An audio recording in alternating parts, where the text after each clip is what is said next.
Hi, everybody. Welcome. I'm Jennifer LaRue. I'm the Director of Public Programs here at the Mark Twain House and Museum in Hartford, Connecticut. And I can't tell you how excited I am to be hosting tonight's program with Joshua Cohen and Christopher Beha. I'll introduce them in a few minutes, but I have a little bit of housekeeping to do and welcoming remarks. Thank you so much for being here with us this evening. You know, it's a funny kind of betwixt and between area we're in right now where people are out and about and they have choices. You have choices to make as to whether to be here with us this evening in front of your laptop or computer, enjoying a virtual program, or being out in the world. And I am so gratified to see 95 of you and counting sitting here with us tonight. That tells me something about you and about the programs that we're offering. So thank you for being here again. You're in Crowdcast, which is the virtual platform we've been using since April 2020 to present these virtual programs, often 2 or 3 a week. And we've been so excited to be able to stay engaged with our audiences and stay active with the writing community through these programs. One of the great features of Crowdcast is the chat, and I see that you all have discovered that already. So please continue to chat there. Jacques Lamar, my colleague and friend, is in the chat, kind of helping jolly things along. And we both will be there to help you if you have any technical issues that need resolving. But in general, try to be on Chrome. If you're having trouble and can't see or hear, maybe refresh your browser or leave the Crowdcast and come back in. A couple little tricks of the trade. While we're in the chat, I want to draw your attention to a couple of links. First of all, there's an opportunity for you to order your signed copy of the Netanyahus.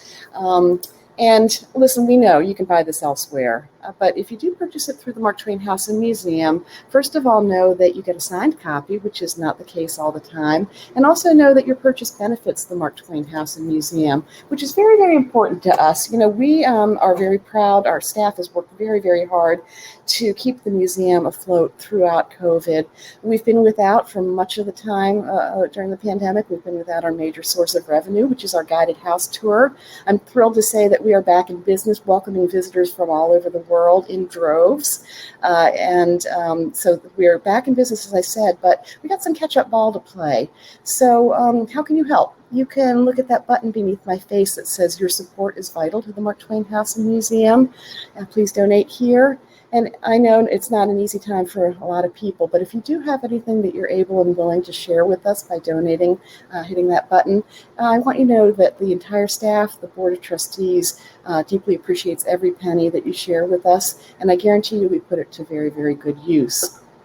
Another link in the chat is an offer from Harper's, our co-sponsors for this series of author talks, that allows you to get a subscription to Harper's, an annual subscription for $16.97, which is amazing, and that allows you full access to their archives. And if you go in those archives, you'll find articles written by Mark Twain, because he once contributed to Harper's, and that was part of the genesis of this wonderful partnership that we share.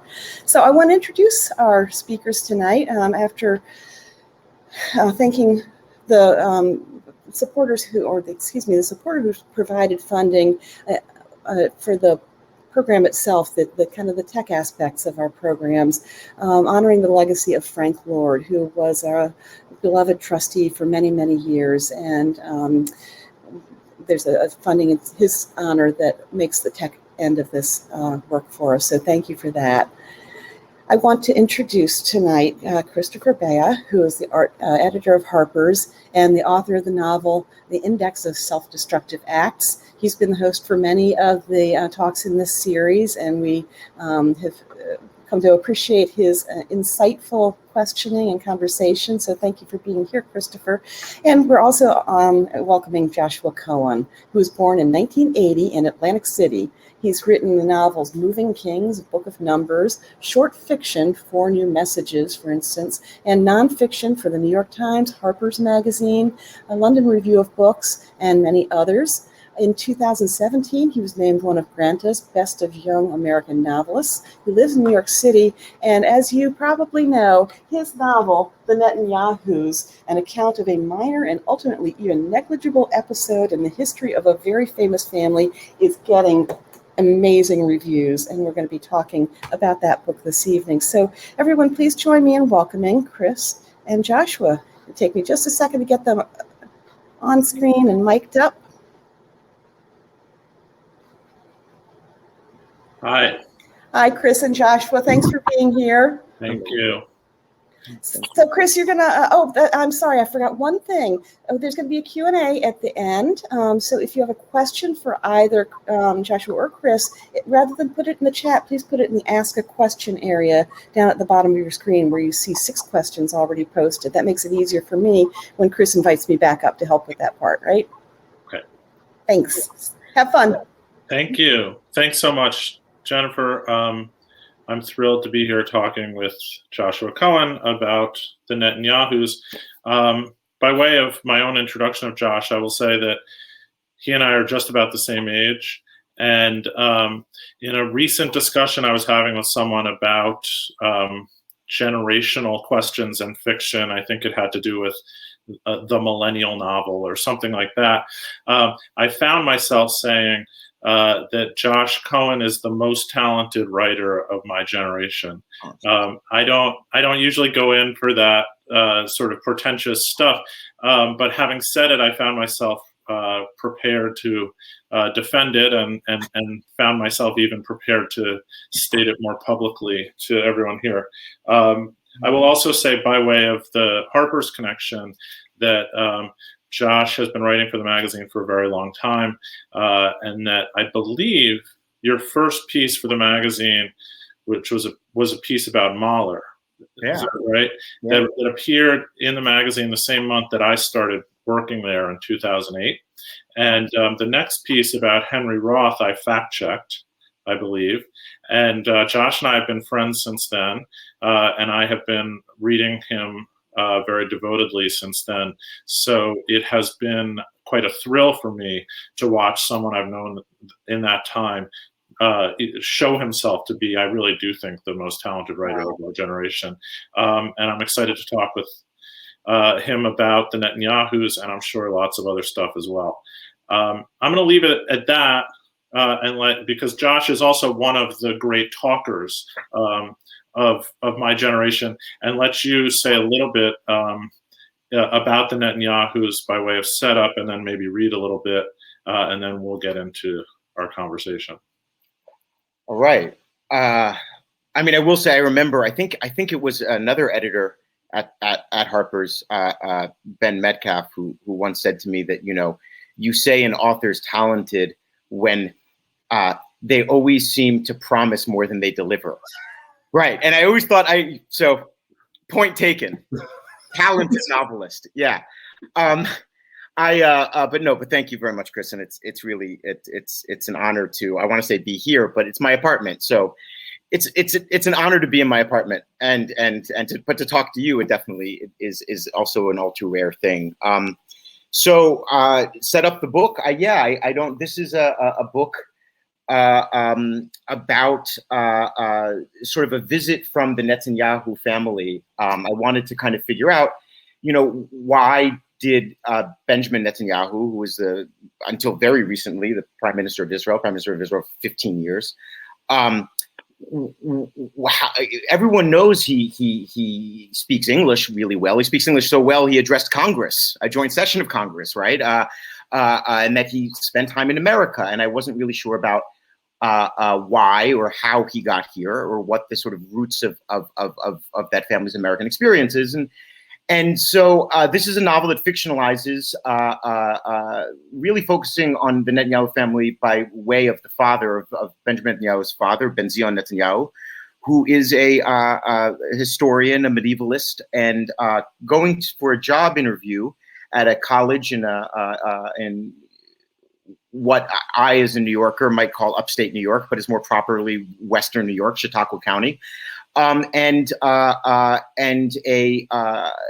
guy who's not is not a medieval history specialist, a guy who's a historian of American taxation, is asked to kind of take him around, and he is really only because he's Jewish as well. This is 1959, 1960, And instead of just welcoming this man Benzion Netanyahu into his home and then taking him on a campus tour and then having him deliver a lecture, Benzion Netanyahu shows up with his wife and 3 children in tow and proceeds to sort of trash the place. And so yeah, the book mostly takes place in one very compressed college visit. And yeah, I feel like that's some kind of setup. I feel like, yeah, I'll read a little bit maybe. Like I was just going to read when the Netanyahus show up at the house of Ruben Blum, who's the narrator, and it's snowy out, so it's sort of the opposite of this weather, and he's sort of waiting for. It's a little bit after Christmas. It's after New Year, and this is their arrival. A car came chunking down Evergreen, chunking slow and near the curb, the better to look out for street numbers. We had a bronze 18 on the lintel out front and the Blums on our mailbox, and the mailbox's post wasn't gussied up North Pole style, and our door was visibly unwreathed. Those are the directions that should have been given to Netanyahu. Keep a lookout for the one house that isn't Santa's workshop. The car was desert-colored, a rusted-out Ford of the 1940s, ponton and streamlined, and it must be said, slick for its day, which by the time it skidded down our street had already long been over. It was one of the first model cars they started making after the wartime hiatus, and one of the last model cars with a face, by which I mean the front of the thing with its widespread, high-socketed headlight eyes and grill bullet nose. It was almost like a person. It came at you with this sweet, stupid, human look, this pitiable, dependent look that almost made you forget that its maker was a Nazi. This specimen was especially poignant because the face it presented was smashed. Its grille was missing and its dented chrome fender was half hanging off and kind of flicking the snow ahead of it like an impotent plow. But maybe this wasn't Netanyahu. For one, there seemed to be too many people inside. More than one person inside was too many. In Netanyahu's postcard, he hadn't mentioned coming up accompanied, and yet this clown car heading toward me appeared to be so crammed that through my window and the car's windscreen, it wasn't clear to me how many passengers there were or what they were doing, fighting or getting dressed. There was a fad at the time, especially popular among my students, of trying to figure out how many of them could fit into a phone booth. For a while, this seemed to be among the most pressing concerns of the Eisenhower era. Will we obliterate the planet through thermonuclear war was right up there with how many co-eds can we stuff into this phone booth, this clothes closet, this refrigerator's cardboard box. Photographers and film crews would show up whenever a stunt was staged and record its hormonal hilarity for TV film in the pages of the yearbook. This persistent effort among my students to accommodate as many of their young bodies as possible into a single crammed space was as much an attempt to exorcise the age's confusing combination of stifling conformity and unrestrained consumption as it was a rationale for sexual touching, in a sort of unconscious dress rehearsal for the revolution to come. I'm not tit-grabbing for the sake of tit-grabbing. I'm just trying to set a new world record for how many of my friends I can fit into a package of Cracker Jack. This cramming craze had also made it to cars, especially to old Fords like the one outside, which was of a model that many students owned, handed down to them by their parents. And as I was shrugging on my coat, I had the idea that Netanyahu had broken down somewhere and hitchhiked, and some students had picked him up. And then on the way to campus, the students had gotten into an accident, which would explain the Ford's hood puffing Los Alamoses of popcorn cloud smoke and its busted fender sagging as it rattled past the neighbors and stopped, blocking our driveway. I stepped outside just in time to catch the car's rear door opening and bodies pratfalling out. Not clowns in full bozo regalia, honking horns and juggling plates, but it was close enough. They were shearling-clad kids, 1, 2, 3 of them. It took me a moment to count 3 of them, small, medium, large. Their identical sheepskin coats, and especially their suddenly unconfined energy, made them seem more numerous. They were chasing each other between the sidewalk and street and tossing snow as 2 larger adult forms slid out from the front door, curbside. The doors on the far side must have been jammed. These 2 adults at first seemed indistinguishable and completely androgynous as they were bundled up in bigger version sheepskins of what the little ones were wearing. 5 identically furry toggle-clasped coats, hopefully bought in bulk at a substantial discount. As the kids fire drilled around the car in a riot of snowballs thrown and dodged, one of the adults raised a hooded head to the sky and screamed out in that language that in my youth had been spoken by God. She, because the scream was a woman's, must have been telling the kids to stop running and shut up already. this was my first encounter with the Netanyahus, the whole family, the ganze Mishpacha. Very nice.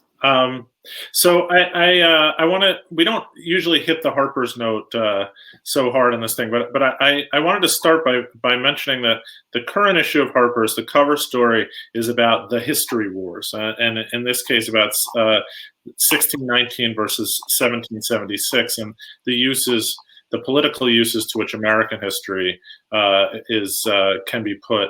And I found myself thinking about that a lot while reading this book. Certainly, it is one of the major subjects of the book. I'd say is what are the purposes to which history can be put, should be put, are in fact put, etc. And Blum, as you mentioned, is as he describes it, he's a Jewish historian, which means he's a historian who is a Jew, not a historian of the Jews. He's an American historian. Mm-hmm. But Netanyahu, was indeed in real life and is in the book a historian of essentially a historian of the Inquisition. Mm-hmm. And very much a historian of the Jews, and there is talk of the ways in which his history gets put to use in the creation of the state of Israel. But Netanyahu himself sort of claims that the Jews are outside of history in a certain way. Mm-hmm. And I wondered, how much of that was on your mind while writing this book, this idea of what history is for.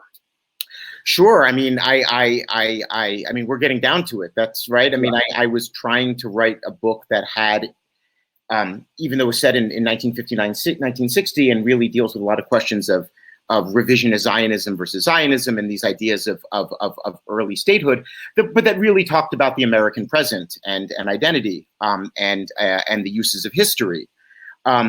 The idea really, Netanyahu says at a certain point, which is something that he wrote, it's one of the few sections from the book where I'm really, using a lot of his words, that tribal identity is what you revert to when the identity of empire fails. He himself was a son of that, having been born in Warsaw. And, he's looking at the failure of the Austro-Hungarian Empire in whose wake he's born. And he is seeing, it's the Serbians become more Serbian, right? The Croats become more Croat, and the Jews become Zionists. And it's the idea that when your citizenship is not legitimated in the context of empire, when you're not received in Vienna as an equal, things fracture, and you revert to those identities which most incentivize every aspect of your life. Not just financial incentive, not just incentive in terms of civil rights, but often things that incentivize, your resentments or that play on them. The particular argument that he talks about is when I look at, for example, like the 1619 project, which I always thought was I mean, and I thought that Carpi's was really interesting. I also think it's interesting that it's, the danger becomes it's a 1492 project, because what about the people who were enslaved when Columbus lands, and not necessarily slaves who were imported, right? And so all of these questions really reminded me of a real of the war of the history wars in the Haskalah in the Jewish Enlightenment, where there were numerous arguments about what history is or means to the Jewish people once it became an academic discipline taught in Europe in the 19th century. And one of the big arguments about this was that, this is a Professor Yerushalmi has an argument that, historiography, the writing of history is not a very Jewish thing. That what we have are stories. The stories are sort of told every year. The calendar of holidays repeats every year. Every week there's a Sabbath. And that inculcates a kind of feeling of sameness or almost eternity, where every year you are reenacting the same stories, you're reliving the same allegorical or parable events in order to both have community cohesion, but also to continually reinterpret your circumstances in the light of divine intervention, right? And miracles like the Exodus from Egypt, for example, which is something that Black Americans have used as a lens for seeing, their own history. And so the idea being that Jews lived in many countries and were not in power So other people wrote their history, so that Jewish history was not answerable to facticity. And Benzion Netanyahu, though he lived in the 20th century, was very much in the olden mode. He believed that history should be written to inculcate a political reality.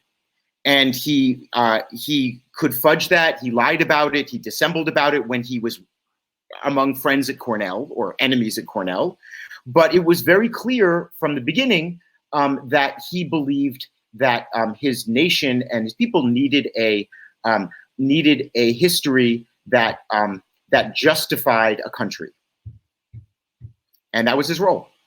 And then, of course, in a nice moment in the book, which is the actual sort of hiring committee interview, he gets asked about revisionism by this American professor who obviously doesn't know anything about these debates within Jewish history or Zionism, and is actually referring to Soviet revisionist history, and this is the height of the Cold War, and you get the American historians also making it very clear that they consider history to be a project of upholding, of nation building, and of upholding the institutions of the American project in the face of a version or a Marxist version of history. Yeah, absolutely. I mean, I think that, one of the things that I loved is the idea that, revisionism is not the same thing across cultures. I mean, the idea that, one revises to satisfy power, the idea that one revises in order to appease, in the sense of evolutionary socialism, right? The idea that, but in the sense of Benzion Netanyahu, he's a revisionist because he's a follower of Vladimir Jabotinsky, who believes that the Jews shouldn't negotiate with the great Western powers for a country; they should just take it, and it's not about kind of light socialists who sit down and make these strange relationships with British and American Jewish industrialists to put pressure on the establishment. These are people who should get a gun and make a bomb and take their country, take their land. And what I thought was interesting is here he's in an American McCarthyite environment, or like a little bit post-McCarthy environment, where he's a suspected Bolshevik, and he's saying, no, I've met real Bolsheviks. And you wouldn't believe how much I hate them. Where I'm from, the gangs that I've been affiliated with, we kidnap them, if not try to blow them up. And so that to my mind was, also this interesting misunderstanding, and also misunderstanding of what it means to, be to have a certain politics as opposed to being what Netanyahu was, which was an active rabble rouser and soft terrorist. I want to, at this point, just jump in and say what should be clear to people who were listening to the bit you read, but maybe is not clear from this part of the conversation, that you are, among other things, a comic novelist and an ironist. And this book is not an essay, but one of the most interesting things I think you do around these questions of the use to which history is put is, in a certain way, the book is presented as a historical document, or at least based on a story you've been told that is a real life story. And it also invites us to, and I think this has happened in some corners, to take it as a document that is meant in some way to, by showing us this history, tell us something about Benjamin Netanyahu, about the modern state of Israel and all that stuff. Mm-hmm. But in fact, it also has this great deflating subtitle, an account of a minor and ultimately even negligible episode in the history of a famous family. The Netanyahus themselves don't appear until halfway through the book. Mm. And then even when they do, Bibi is not the star of the family. Right. I mean, he only really shows up once, and he's to flick his little brother's penis when his little brother's diaper is being changed. Yeah, I mean, I'm interested in the father, and in a way, the anecdote that I got from Harold Bloom really was about the father. I mean, I was speaking with Harold Bloom toward the end of his life. I mean, and I got to know him a little bit, though it's, what does it mean to get to know? What does it mean to get to know Harold Bloom? And also, what does it mean to get to know somebody, really toward the end? And I would try and get these stories out of him. And there were these great stories, Derrida and I, it's Derrida and I got drunk and so, but then CNN was on in the background and Bibi was on CNN and he says, I met him. I met that guy. And so, I'm thinking, in 1996 when he was UN ambassador and, was this some party on the Upper West Side to which, I'm never invited, he said, no, he was 10 years old. And I took around, the father. And so, I had Harold tell me the story and then, Jean Bloom, his wife, said, I don't remember that, or I remember it differently, and corrected him. And then he corrected himself. And you're getting the multiple versions of this story from a person who's, in his late 80s. And also, as he saw that I was becoming more and more interested in it, he was both more wary about giving it to me, but also more interested in entertaining me. And so but there was some shape to it, some essential pattern that said to me that this is the parable, this is the anecdote that in which so much of my own concern is contained, both concern about what is sort of the value of scholarship, or what does fact mean in a world that outside of the borders of academia, or even outside the borders of certain academia, seems to have no impact on the world whatsoever. Why are we arguing about history? What does it mean to argue about history? When you're arguing about history, what are you really arguing about? And I feel like to go directly at Bibi, right, would be in a way it's giving him too much credit. He was formed. He was very much I think like we all are, we're product of forces that we're both aware of and not aware of, but even more than I think an average person, or even more than your average leader with daddy issues, like our own last president, he's someone who was a middle child who suddenly becomes the eldest after his older brother. Yoni is killed as the only Israeli commander, the only casualty of the famous raid on Entebbe, where they're saving a bunch of passengers of a flight that was hijacked and brought to Idi Amin's Uganda, and Yoni became this national hero, played by Richard Dreyfuss in one movie, and the thing is that he had to very quickly fill the void of this golden boy martyr. And so not only did he have to contend with his father, he had to contend with this kind of famous brother. And the more and this is the horrible truth to admit just to you and to, however many dozens of people are watching, it's just the more that I got around the father's mind, or tried to kind of get into the father's mind, the more sympathy I ended up having for Bibi, which meant that I had to kind of leave him out of the book. Yeah. So since you brought up Harold Bloom, I want to talk a little bit about Blum, who is not Harold Bloom, in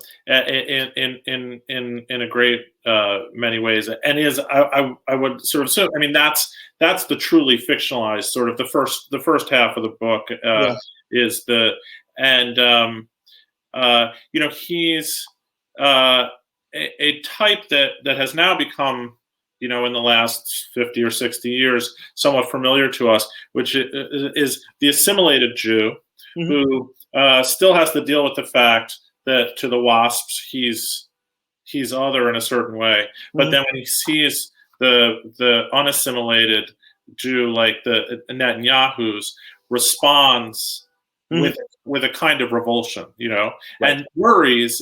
Part of it is it's that double consciousness of, this is how I appear to the hiring committee. They think I'm more like that than I am like them.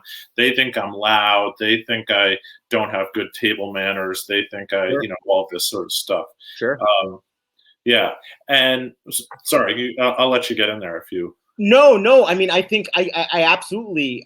You should finish, but I absolutely, thought of him as that classic, let's say Schlemiel type, right? Which I think I even have a line on the book of like the type that has been, made famous and monetized by Woody Allen and Philip Roth and and so on. And I think a lot about this figure because in a lot of ways, that's the narrator who is powerless or says they're powerless. It's also the person who by dint of their powerlessness in a lot of other fiction is the person who, like in movies by Judd Apatow, always, get the girl, right? Always get like the hot shiksa, right? But what I was thinking about this idea of the Schlemiel who has a sort of American power of the powerless, right? I thought more and more about this very strange minority figure or secret figure maybe now, which is the liberal. This dirty word that is almost an ethnic slur in certain, in certain circles. And the idea of, what does it mean to be a liberal? Not to be of the left, but to be a liberal. And so I had this idea of, who is he? He's Ruben Blum is a person who's insulted by his department head and just doesn't complain and rides with it. His wife is kind of like, you're being like, it's fine. Right? Then he's just expecting one guy to come to his house. Instead, the guy comes with his, wife and 3 kids. And, you want to eat my food? Eat my food. You want to drink my booze? Drink my booze. Like, you want my daughter to babysit for your sons? Sure. Your wife doesn't have anything to wear to the lecture tonight. You want to borrow my wife's clothes? Sure. Your eldest son wants to sleep with my daughter? Sure. And it's this liberal who gives and gives and gives and gives, always with the assumption that he has an honest bargaining partner. That the person that he's speaking with understands that all of life is a dialogue and that there's a limit and that you don't take beyond what is appropriate or beyond, or that you monitor what you are taking and what you are giving. And that never happens. And so I was thinking about, the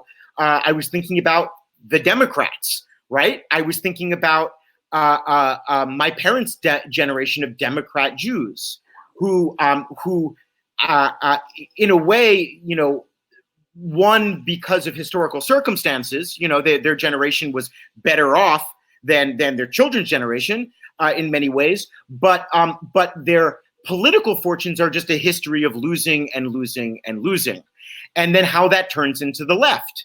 And I was thinking about, and that's sort of, a little note kind of toward the end of the book where liberalism takes that turn. So, I mean, I think I was thinking about that Jewish figure, but also there's no more Jewish figure than in American life than the liberal because they've lost and because they've consistently lost and because they understand they've consistently lost and they've made almost an aesthetic out of it called neoliberalism.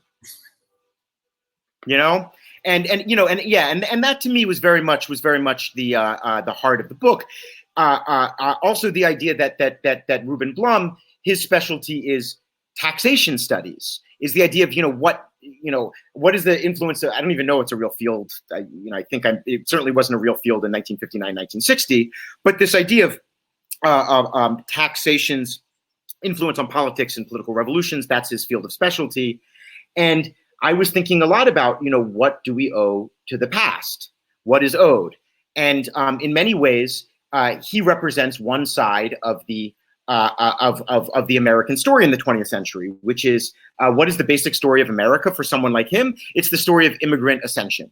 It's immigrants, and then the idea that you encounter another narrative of American life, which is slavery. And right now we see these two basic narratives are the competing historical narratives for in the American project. And the idea that, one wipes out the other, in a sense, in a zero-sum historical game that a lot of people treat it as, when it obviously isn't. And I think that Blum in many ways is trying to think about what are the debts that we owe to the past and how can we be good meliorist liberals and think that the arc of the moral universe does bend toward justice. That's a quaint figure to me these days. There's another element that's interesting. You've got several chapters that take the form of these long recommendation letters that Netanyahu has solicited to then be sent to Blum and the hiring committee. And the sort of over the top, positive, glowing recommendation comes from an American rabbi at a Jewish theological seminary in Philadelphia who has briefly had Netanyahu as a professor there and is just completely overwhelmed by the extent of his brilliance, etc. And then the sort of passive-aggressive negative recommendation, I'm sending a recommendation, but it's actually more than passive-aggressive. I'm making it clear that I think that you should not hire this guy. And I'm telling you that he's a terrorist who bombed the university. Yeah. Comes from his academic colleagues in Israel. Mm-hmm. It got me thinking a lot about the way a figure like Netanyahu then Netanyahu Fils, Bibi, represents to Americans who an Israeli is, or what an Israeli believes, or what the Israeli attitude toward the settlements or towards whatever is. And then and you have certain obviously a figure like Donald Trump can also plays that role and represents to a lot of people internationally what Americans feel about the world. And Netanyahu himself is very eager to represent. He wants to say to the assimilated American Jew, this is what it really looks like. Right. But even the people in Israel do not necessarily agree with that. Sure. I mean, in a lot of ways, I mean, Bibi is the return of the repressed, and I thought a lot about every culture has a folktale along the lines of the king, or someone is exiled from the city and then he comes back and is made the king, right? And I mean, this is what happened with Bibi. I mean, his father was a revisionist Zionist, as I said, and a follower and then a kind of personal secretary of Vladimir Jabotinsky, who incited, both, incredible violence against the Arab residents of Mandate Arab Palestine, and also against the British, to such a degree that that Jabotinsky was exiled from Palestine. His trial papers were not renewed, so he's not allowed to re-enter. And then Benzion Netanyahu, Bibi's father, was frozen out. He was already academically frozen out because he suffered from this version of the immigrants are taking our jobs, in the sense of with every year that gets, in the 30s, as the Nuremberg laws take effect, and Jews are being purged from European universities or leaving universities, Hebrew University suddenly has kind of the cream of the crop of European universities, and they can pick who they want, and their history department is some of the it's partially it's from Friedrich Wilhelm University, partially it's from University of Berlin, partially it's from various universities in Poland, and Benzion Netanyahu can't find a job, and then he becomes involved as an editorialist and a polemicist, and then ultimately as a terrorist, becomes involved in some insurrections at the university, and he has to leave. He leaves the country, and so he's in probably in the most consequential decade of modern Jewish history. Benzion Netanyahu is not being exterminated in Europe, nor is he in Palestine founding a state. He's in suburban New York and suburban Philadelphia, hanging out, writing letters that never get read, and trying to fix meetings that only occasionally get fixed, with aides to Roosevelt, trying to encourage him to enter the war. And so he feels a sense of being cut out from history, being left out of history, and a burning resentment because of it. And then Bibi returns to history with a vengeance. And then, right, because he grows up with a father who says, if only they would have let me participate in the state, instead of these labor Zionists, instead of these socialists who are trying to, get along with people who are trying to negotiate with the British, who are trying to negotiate with the Americans, who are trying to do these deals. If only they had kind of put me in, we would have never gotten into these situations, right? His situation for not having, his recommendation for not having gotten into a now half-century-long occupation would have been an extermination. So, it is a solution. Yeah.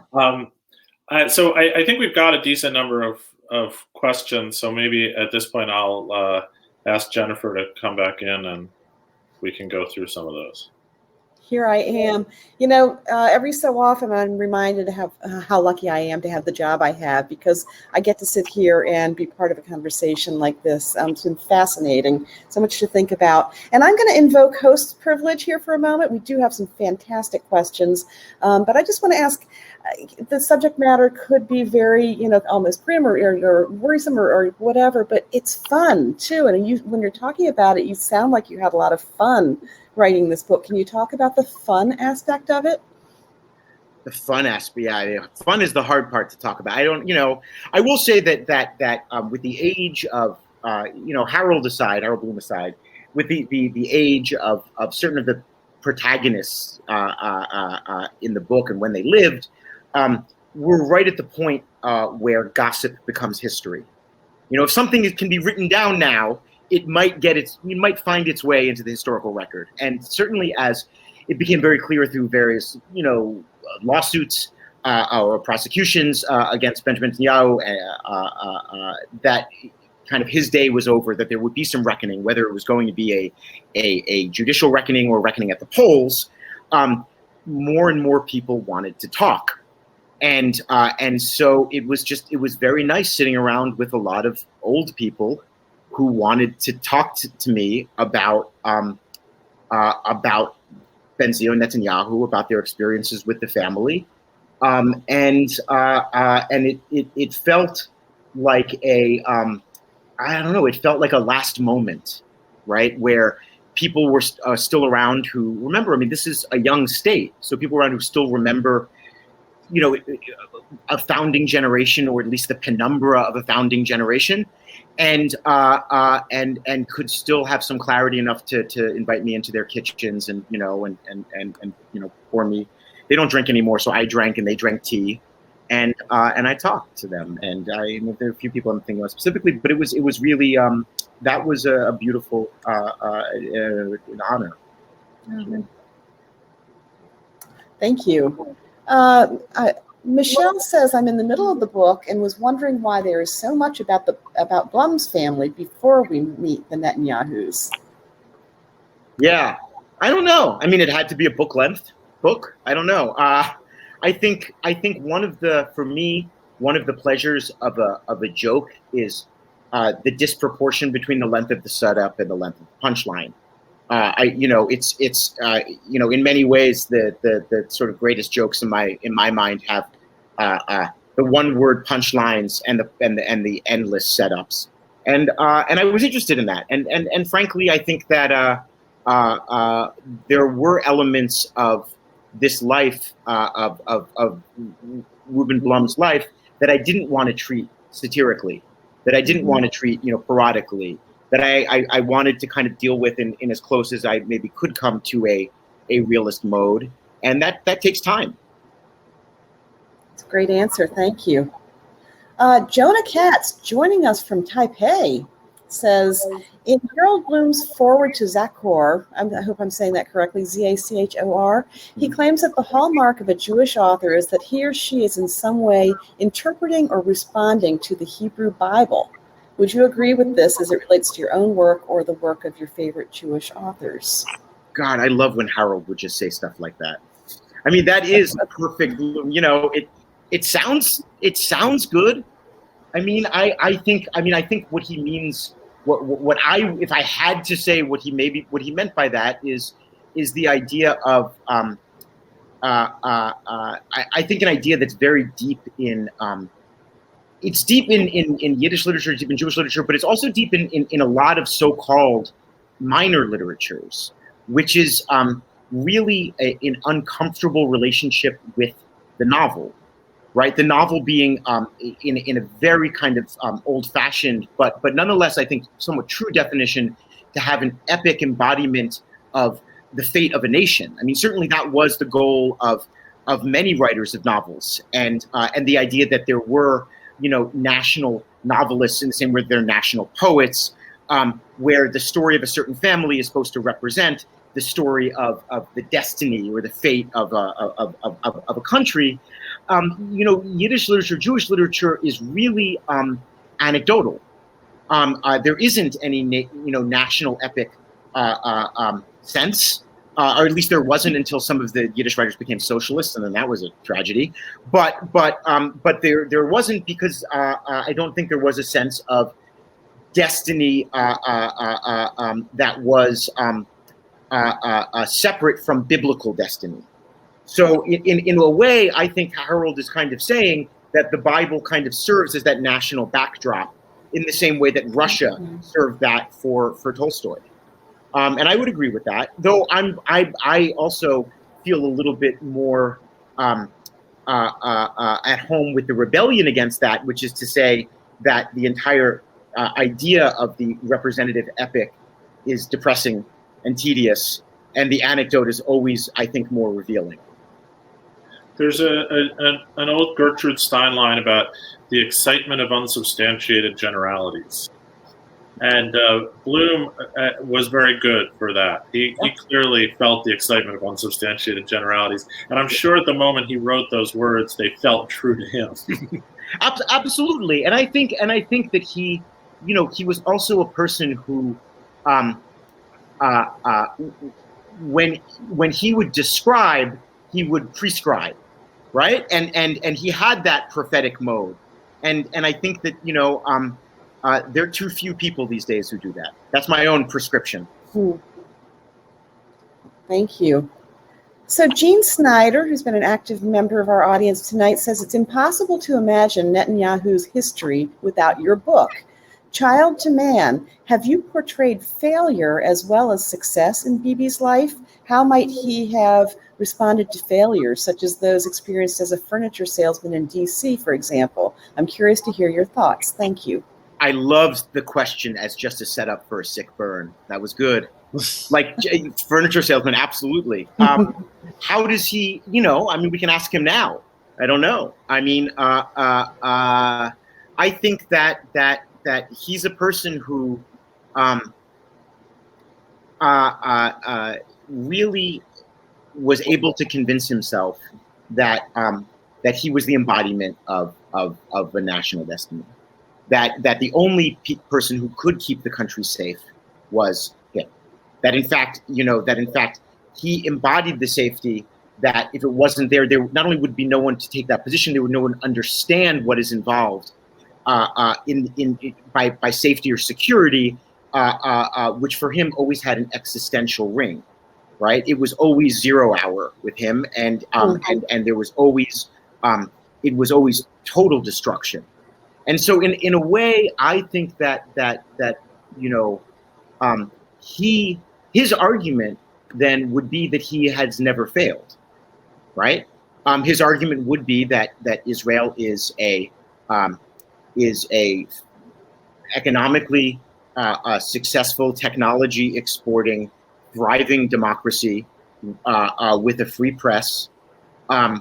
And he would point out to anyone who said otherwise, especially from the United States, oh, you don't occupy either, or you haven't done X, or at least we didn't have slavery here for X 100 years. I think that he's someone who has a great ability to defend his ego, and to be very much on guard against failures and against the introspection that failure is supposed to inculcate. So I think that would be tough. I like that. Thank you. Charlie would like to know, he says, I'm curious how you see this novel within a lineage of novels of ideas, man, etc. Is that a meaningful term anymore? And maybe both of you'd like to weigh in on that one. Yeah, great. You got more ideas than I do, man. You know. Well, the thing, there's two ways I think that a novel can be a novel of ideas, and one is just it can be a novel in which characters have ideas, mm-hmm. and they talk with each other. It can be in a sort of dialogical sense a novel of ideas, or it can be in an analogical sense a novel of ideas. It can embody certain ideas, and what I said earlier that I thought was so interesting about this novel is and I will be sort of like the critic who reads something into it that the author is not. I think there's something very interesting going on with delaying the Netanyahu's entrance onto the scene, and I do think the way that that the novel is inviting you to use it as history in certain ways, and then also for much of the time frustrating that effort, is embodying some of the ideas that are getting worked out, and that's to me. Someone like Mon, who I happen to have just been in the process of rereading a ton of, and I think very highly of, although he has somewhat fallen out of fashion. His best stuff. What's great about it is that it does this thing of embodying the same ideas formally or structurally or in terms of the plot, that it is also putting in a more kind of literal way on the page by having people argue these things out. Yeah. Yeah, I mean, I absolutely agree. I mean, I think that one of the things that I like in all of your books, and that I always try to remind myself is important, because it's important to me as a reader. But you know how the thing that's important to you as a reader, then you sit down, you write, and you forgot everything that's important to you as a reader, as if the reader self is a completely different person that you've never met, who has opposite tastes, right? Is really it's the creation of other consciousnesses on the page, and I think that so much of the writing of our generation, right, is and I don't just mean autofiction in the sense of you're trying to identify the narrator with the author.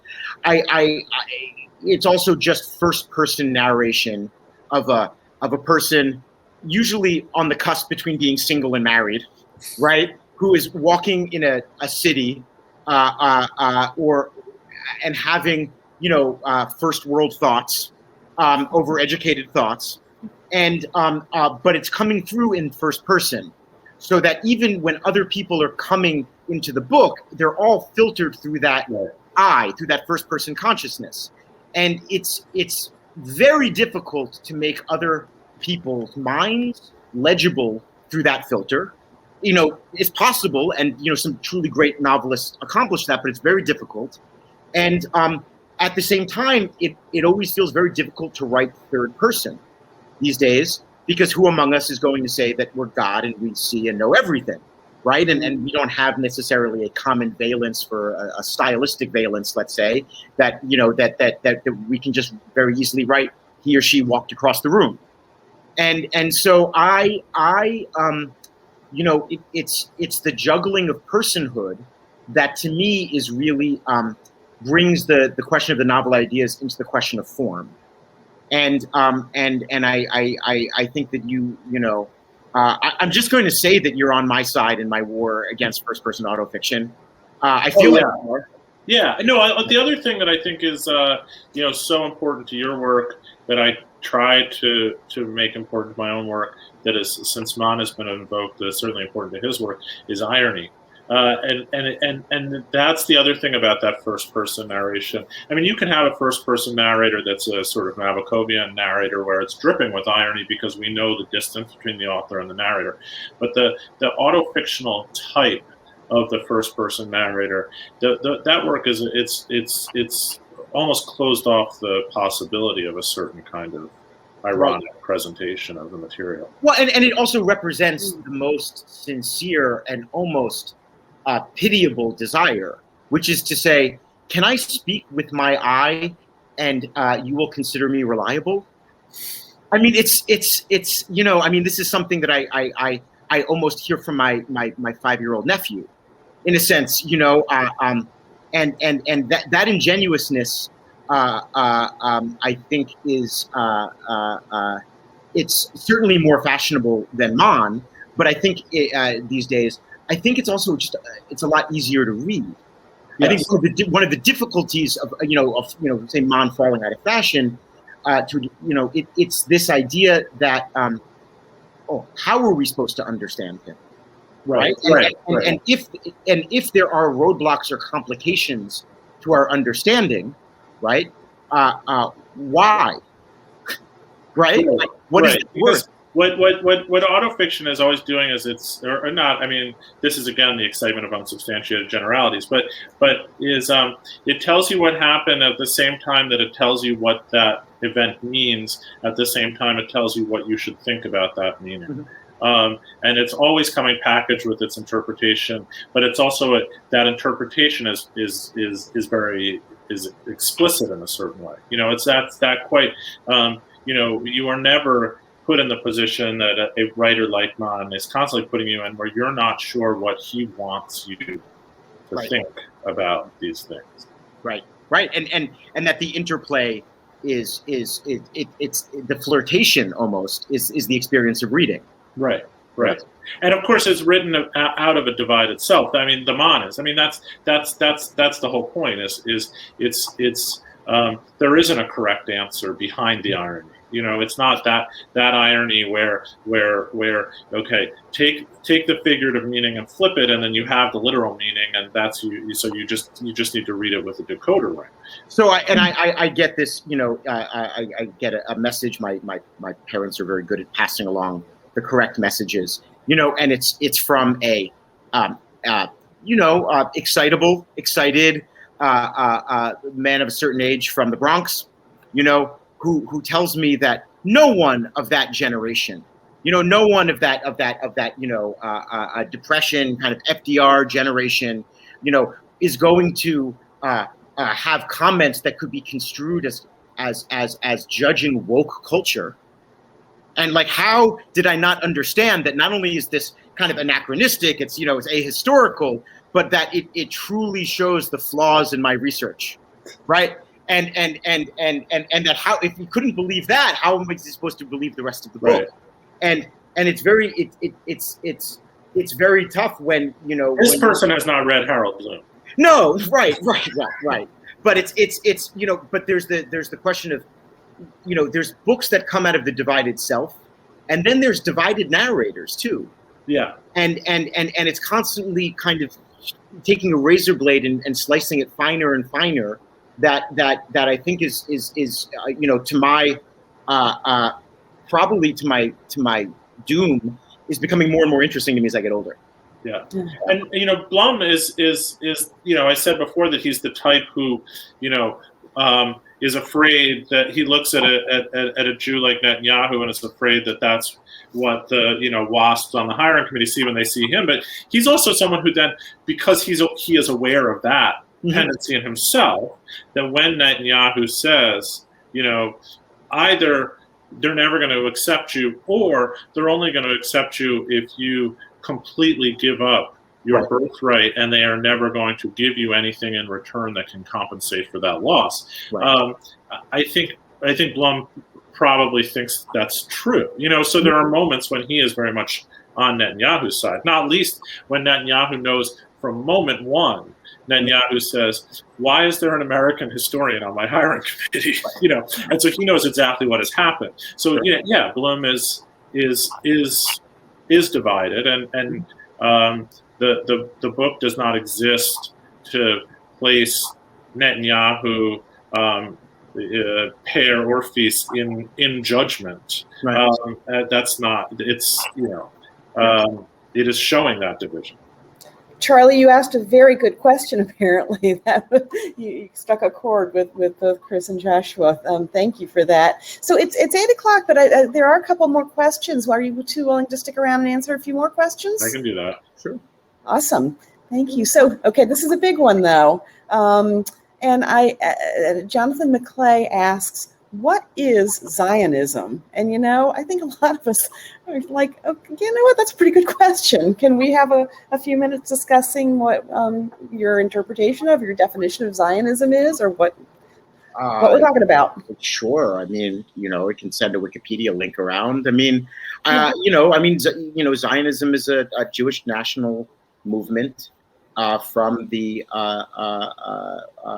and the Enlightenment, let's say, iteration of Jewish theological belief, right? The idea that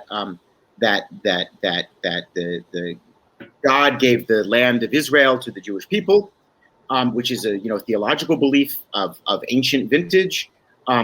this Zionism is its translation into modern political terms.